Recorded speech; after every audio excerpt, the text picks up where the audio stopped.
오늘의 주요 뉴스입니다. 정부가 취약시설 방문과 백신 접종이 가능한 의료기동 전담반을 내년 1월까지 연장 운영합니다. 또 치료 역량이 우수한 병원에 중증병상을 추가 지정해 하루 확진자 20만 명에 대응합니다. 전 세계 아동 4천만 명이 홍역 백신 접종을 놓치는 등 홍역 백신 접종률이 2008년 이후 가장 낮았습니다. 전염력이 강한 홍역은 영유아 예방 접종이 필수적이지만 미국 일부 지역과 인도 등에서는 이미 유행 조짐을 보이고 있습니다. 오늘부터 서울 청계천 일대에서 전기 자율주행 버스가 정식 운행합니다. 청계천 일대 3.4km 구간을 버스 2대가 약 20분간 운행하는데 스마트폰 애플리케이션으로 예약하면 누구나 무료로 탈 수 있습니다. 오늘 오후 늦게부터 중서부 지방에 돌풍과 천둥 번개를 동반한 요란한 비가 내릴 전망입니다. 비는 내일 새벽까지 내리고 비가 그친 뒤 주말에는 기온이 크게 떨어져 영하권 추위가 예보됐습니다. 영국이 국가안보 우려를 이유로 정부 내 주요 보안시설에서 중국산 CCTV 사용을 금지했다고 외신이 보도했습니다. 이미 도입된 중국산 장비의 경우 내부 컴퓨터 네트워크에서 분리한 뒤 완전히 제거하는 것을 검토하라는 권고도 포함됐습니다.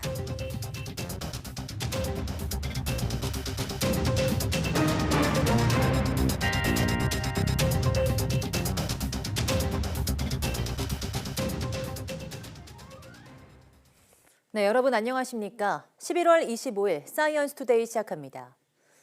오늘 0시 기준 코로나19 신규 환자는 5만 3,698명으로 집계됐습니다. 일주일 전보다 4천여 명 늘었고 2주 전보다는 800여 명 줄었습니다. 신규 환자 가운데 국내 발생은 5만 3,659명, 해외 유입은 39명입니다. 위중증 환자는 453명으로 일주일째 400명대를 기록했습니다. 사망자는 55명으로 누적 사망자는 3만 278명입니다. 정부가 연말까지 운영할 예정이던 코로나19 의료기동 전담반을 내년 1월까지 연장 운영합니다. 조규홍 보건복지부 장관은 오늘 중대본 회의 모두 발언에서 요양시설 등 취약시설 대상 방문 진료와 백신 접종이 가능한 의료기동 전담반을 내년 1월까지 연장 운영하고 접종 우수시설에는 인센티브 제공을 추진하겠다고 말했습니다. 또 치료 역량이 우수한 병원에 중증병상을 추가 지정해 하루 확진자 20만 명도 대응 가능한 병상을 확보하겠다고 덧붙였습니다.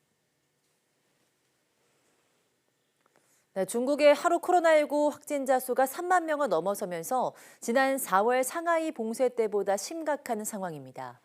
주요 대도시들이 준봉쇄 상태에 들어간 가운데 과도한 방역 조치에 따른 반발도 잇따르고 있습니다. 베이징에서 강정규 특파원이 보도합니다. 성난 군중들이 철제 난간을 집어던지고 공안 차량을 뒤집어버립니다. 지난달 노동자들의 대탈출이 이어졌던 중국 아이폰 공장에서 벌어진 일입니다. 이번엔 약속했던 임금을 제때 주지 않고 확진자와 뒤섞어 기숙사를 배정한 게 화근이었습니다. 결국 공장은 사과문을 올리고 떠나는 직원들에게 $1,400씩 위로금을 주기로 했습니다. 앞서 남부 경제특구 광저우에서도 봉쇄 연장에 반발하는 폭동이 벌어졌습니다. 지역 간 이동을 막는 방역 조치에 농민공들은 격리에서 풀려나도 고향에 돌아가지 못하는 노숙자 신세로 전락했습니다. 중국의 하루 감염자 수는 약 3만 명.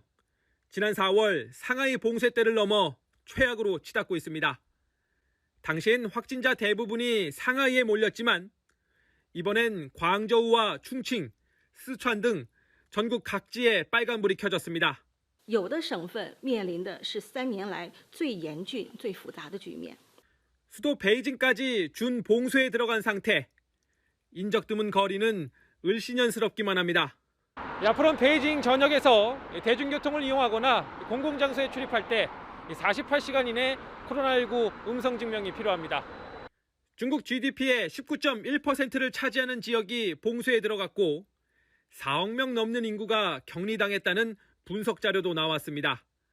국제통화기금 IMF는 내년 중국의 경제 성장률을 4.4%로 전망하면서도 지금의 제로 코로나 정책을 폐지할 경우라는 조건을 달았습니다. 베이징에서 YTN 강정규입니다. 코로나19 확산 속에 의료 체계가 흔들리면서 전 세계 아동 중 무려 4천만 명이 홍역 백신을 맞지 못한 것으로 파악돼 비상이 걸렸습니다. 세계보건기구와 미 질병통제예방센터는 23일 공동보고서에서 지난해 전 세계에서 백신 접종을 놓친 어린이가 거의 4천만 명에 달한다고 밝혔습니다. 전염력이 강한 홍역은 영유아 예방접종이 필수적이지만 집단 면역에 구멍이 생기면서 미국 일부 지역과 인도 등에서는 이미 유행 조짐을 보이고 있습니다. 홍역은 인구 중 최소 95%가 면역력을 갖춰야 유행을 예방할 수 있지만 지난해 1회 접종 어린이는 81%, 2회 접종 어린이는 71%에 그친 것으로 집계됐습니다. 홍역 백신 접종률은 2008년 이후 최저치로 떨어졌습니다. 복지 사각지대를 없애기 위해서 정부가 위기 가구를 놓치지 않기 위한 대책을 내놓았습니다. 위기 가구를 찾을 때 질병과 채무 같은 정보도 확인하고 개인이 아닌 세대로 종합적 판단을 할 계획입니다. 김평정 기자입니다. 대형 병원에는 수술이나 장기 치료로 의료비 마련이 어려운 환자를 돕는 부서가 있습니다. 재난적 의료비 같은 정부의 복지 제도를 안내하는 것은 물론 병원이나 외부의 기금을 지원받도록 연결해 주기도 합니다. 환자 본인이 상담을 요청하기도 하고 의료진이나 의료사회복지사가 도움이 필요한 환자를 찾아내기도 합니다. 환자의 요구를 저희가 들어보고 질환군에 따라서 그리고 경제적 정도에 따라서 가용한 자원들이 이게 다 다르거든요. 가장 환자한테 도움이 많이 되는 자원들을 저희가 연결하는 방식으로 업무를 수행하고 있습니다. 앞으로 정부도 위기 가구를 찾아내는데 질병 정보 등 더 많은 요소를 활용하기로 했습니다. 기존의 단정과 단수, 건강보험료 체납 등 34가지 정보를 파악했지만 질병과 채무 등 10가지를 더해 44가지 정보를 확인하기로 했습니다. 이달에 중증 질환 산정 특례 등 5가지 정보를 우선 추가하고 재난적 의료비 지원 대상 등 5가지를 내년 하반기에 더 확충합니다. 채무 정보를 확인하는 계좌별 연체 금액 기준은 100만 원부터 1,000만 원까지 해서 100만 원부터 2천만 원까지로 확대합니다. 수도와 가스가 끊기기 전 단계인 요금 체납 정보도 위기가구 발굴에 활용합니다. 이렇게 확보한 정보를 토대로 앞으로는 개인 단위가 아닌 세대 단위로 종합적으로 판단해 위기가구를 보다 적극적으로 찾아낼 방침입니다. 세대 단위로 위기 정보를 분석하고 지역별 특성을 고려하여 발굴의 정확도를 높이겠습니다. 좀 더 빠르게 위기가구 발굴 체계에 포착되어 필요한 도움을 받으실 수 있을 것으로 기대합니다. 위기가구로 의심되는 경우 연락처를 행정안전부와 통신사 등을 통해 확보할 수 있도록 사회보장급여법과 주민등록법 시행령 등의 개정도 추진합니다.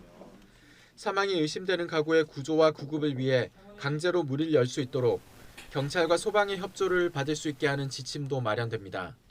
YTN 김평정입니다. 네, 미성년 자녀를 둔 성전환자가 성별을 바꾸겠다고 소송을 제기했는데 1심과 2심 법원 모두 받아들이지 않았습니다.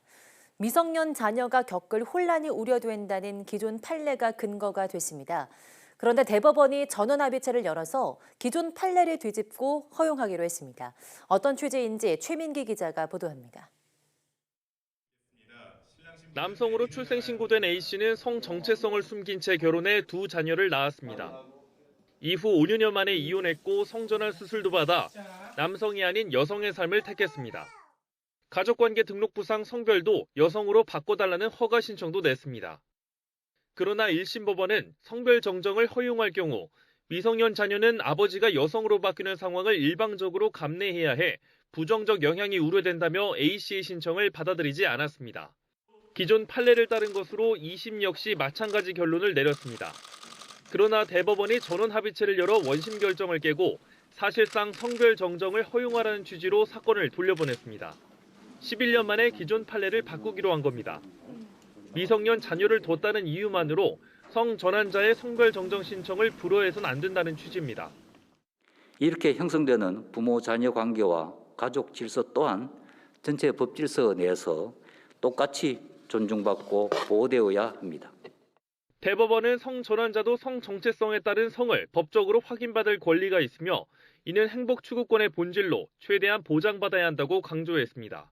또 성별 정정 자체가 가족제도 내 성전환자 역할과 미성년 자녀의 권리를 훼손한다고 보기도 어렵다고 설명했습니다. 다만 대법원은 이번 결정이 현재 혼인 상태에서 미성년 자녀를 둔 성전환자에 대해서까지 판단한 것은 아니라고 덧붙였습니다. YTN 최민기입니다. 오늘 오후 늦게부터 중서부 지방에 돌풍과 천둥 번개를 동반한 요란한 비가 내릴 것으로 보여 주의가 필요합니다. 기상청은 북서쪽에서 다가오는 전선성 저기압의 영향으로 오후 늦게 경기와 영서 북부부터 비가 시작돼 내일 새벽까지 중서부 곳곳에 비가 내리겠다고 밝혔습니다. 특히 이번 비는 내리는 시간이 짧고 강수량도 5mm 안팎으로 적겠지만 돌풍이 불고 천둥과 번개를 동반할 것으로 보여 시설물 피해가 우려됩니다. 기상청은 비가 그친 뒤 주말에는 기온이 크게 떨어지며 날씨가 추워지겠고 휴일에는 서울 기온이 영하 1도까지 내려가며 영하권 추위가 나타나겠다고 밝혔습니다.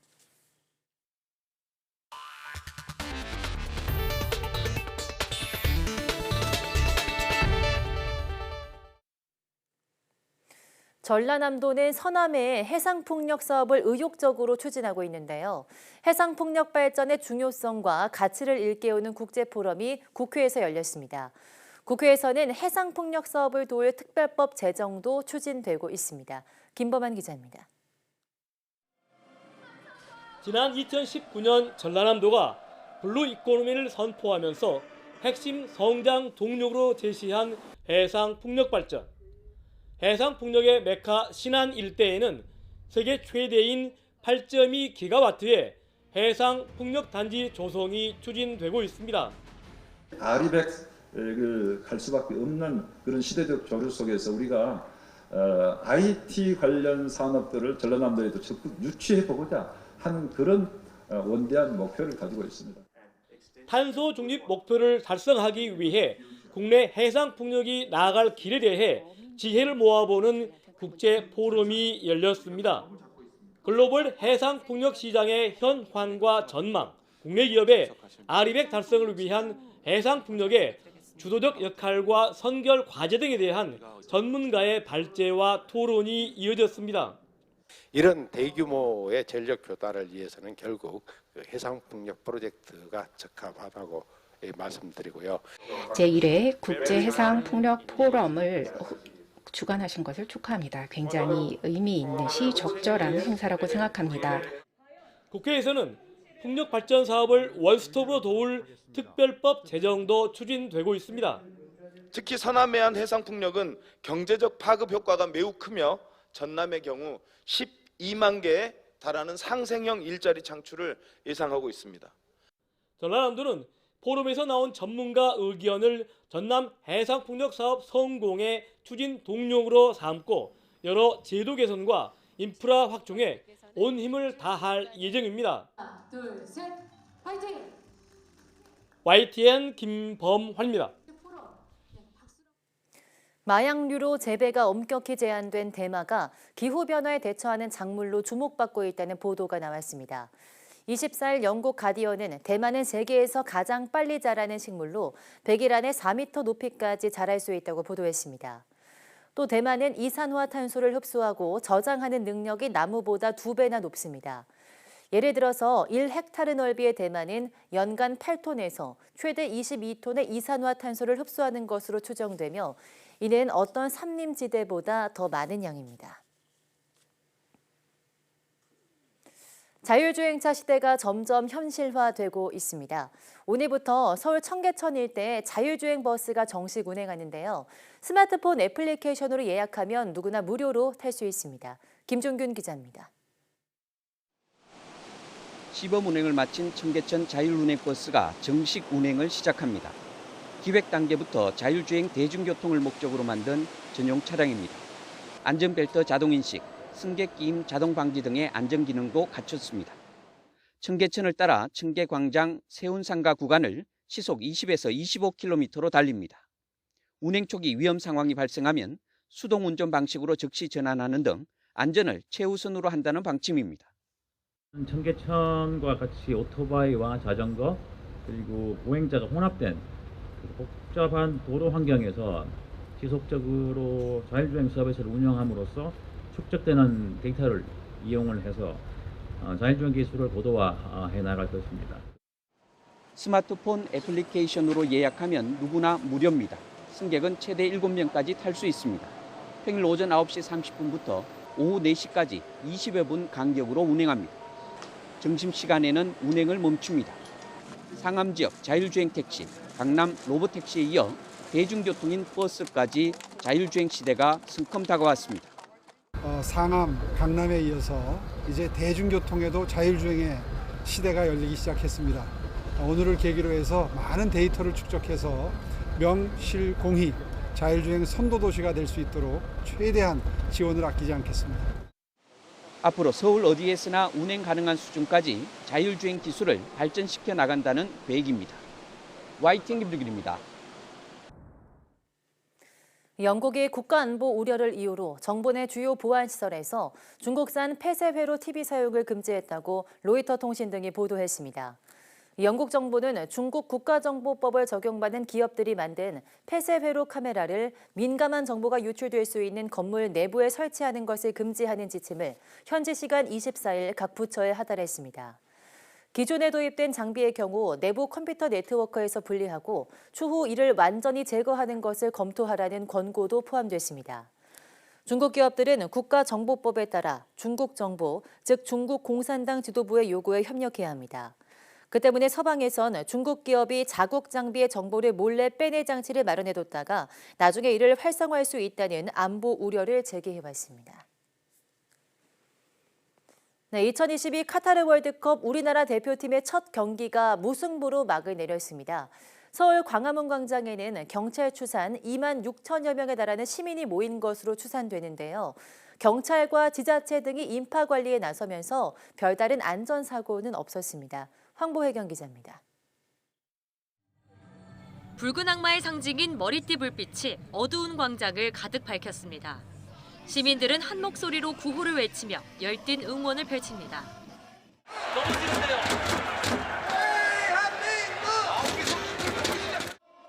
이태원 참사로 무산될 뻔한 거리 응원이 조건부로 허가되면서 서울 광화문 광장엔 경찰 추산 2만 6천 명이 넘는 시민이 모였습니다. 참사 이후 처음으로 많은 인파가 모인 만큼 경찰은 기동대 경력 등 600여 명을 배치해 대비에 나섰습니다. 경찰은 곳곳에 안전 펜스를 설치하고 광장을 여러 구역으로 나눠 인파가 분산되도록 조치했습니다. 서울시도 가까운 버스 정류소를 임시 폐쇄하는 등 사전 대책을 마련하면서 별다른 안전사고는 없었습니다.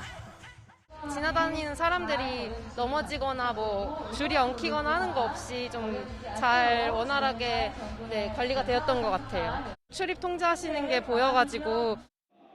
경기 수원 월드컵 경기장에서도 시민 5천여 명이 모이는 등 거리 응원은 전국 12개 장소에서 진행됐습니다.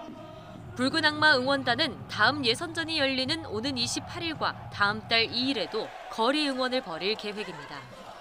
경찰은 경기가 끝난 뒤에도 인파 통제에 집중하고 뒤풀이가 벌어지는 유흥가 등의 기동대를 배치해 사고를 막겠다는 계획입니다. YTN 황보혜경입니다. 한국은행이 기준금리를 0.25%포인트 올리면서 지난해 8월 이후 1년 3개월 동안 기준금리는 연 0.5%에서 3.25%까지 훌쩍 뛰었습니다. 기준금리는 내년 상반기까지 계속 오를 것으로 보여서 대출자들의 이자 부담도 점차 커질 것으로 보입니다. 강희경 기자입니다. 코로나19 시절 연 0.5% 수준에 머물렀던 기준금리는 지난해 8월 처음으로 인상된 뒤 올해 두 차례 빅스텝을 거쳐 빠르게 올랐습니다. 1년 3개월 만에 3.25%까지 올랐지만 금리 인상 기조는 당분간 유지될 것으로 보입니다. 한국은행 금융통화위원 대부분이 최종금리 수준은 3.5% 이상이 바람직하다는 의견을 내놓았기 때문입니다. 구체적으로 3.5%가 바람직하다는 사람이 3명으로 가장 많았고 3.75%까지 올라갈 가능성을 열어두자는 의견도 2명이었습니다. 3.25%도 괜찮다는 의견은 1명에 불과했습니다.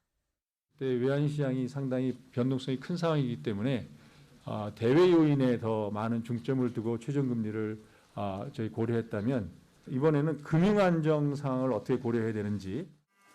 최종금리까지 도달한 뒤에도 금리가 언제 다시 하락할지는 미지수입니다.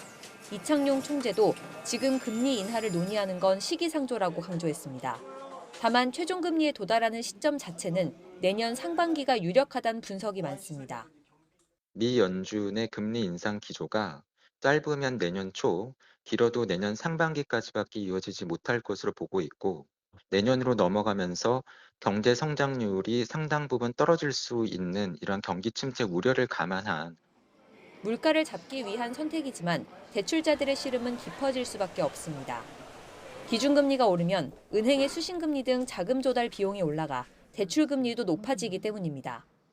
금리 인상으로 인해서 이런 여러 경제 주체들이 어려움이 가중될 거라는 것은 예상하면서도 할 수 없이 추후 고통을 낮추기 위해서 하는 정책이었습니다. 다만 금융당국이 자금시장 안정화 차원에서 수신금리 인상을 자제해달라고 당부했다는 점이 대출금리 상승세 둔화에 어느 정도 영향을 미칠 것으로 보입니다. 금감원이 자금 쏠림 감독을 강화하겠다고 재차 압박에 나선 가운데 은행권은 내부 검토를 거쳐 수신금리 인상 여부를 신중히 결정할 방침이라고 설명했습니다. YTN 강희경입니다. 네, 국내 3대 미술품 장터로 꼽히는 대구 국제 아트페어가 나흘 일정으로 개막했습니다. 세계적인 유명 작가의 작품은 물론 새로운 감각의 팝아트까지 선보이면서 애호가들의 관심이 쏠리고 있습니다. 이윤재 기자입니다. 비디오 아트의 거장 백남준 선생이 자신의 모습을 표현한 작품. 직접 쓰던 멜빵과 시계는 물론 창작 활동에 활용한 카메라까지 소재로 썼습니다. 백남준이 스스로 모습을 로봇으로 표현한 유일한 작품입니다. 백남준 선생님이 자신을 초상으로 하신 유일한 로봇 작품이고요. 정말 자신의 모습의 디테일까지 뭐 시계라던가 멜빵이라던가 이런 것들이 담겨 있다는 것이 굉장히 특징적이라고 할 수 있습니다. 한지와 더불어 한 가지 물감만으로 입체감을 살린 박서보 화백의 작품. 나란히 자리한 하종현 화백 역시 한 가지 색을 이용해 이색적인 느낌을 자아내는 작품을 완성했습니다.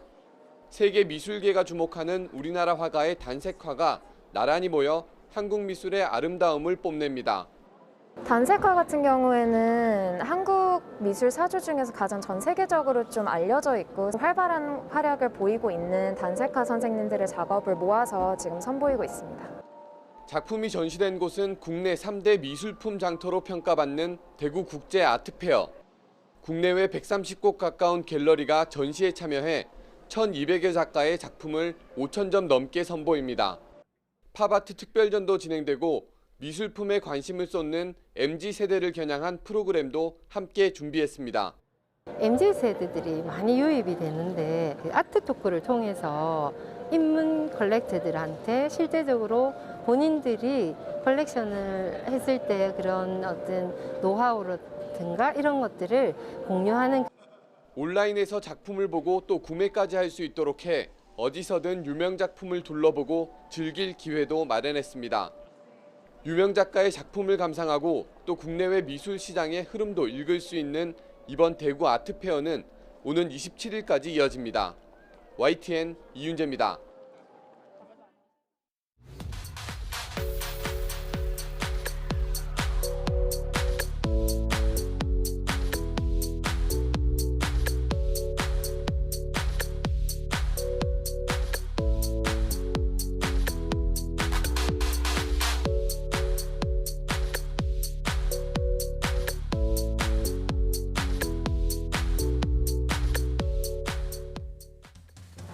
네, 과거 사물의 입체적인 모습을 평면에 담기 위해선 원근법과 같은 기법만이 사용됐습니다.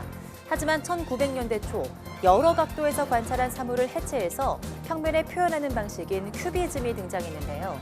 오늘 사이언스인 아트에서는 큐비즘, 즉 입체주의의 거장 파블로 피카소에 대해서 이야기 나눠보겠습니다. 많은 시청 바랍니다. 함께해 주신 여러분 고맙습니다.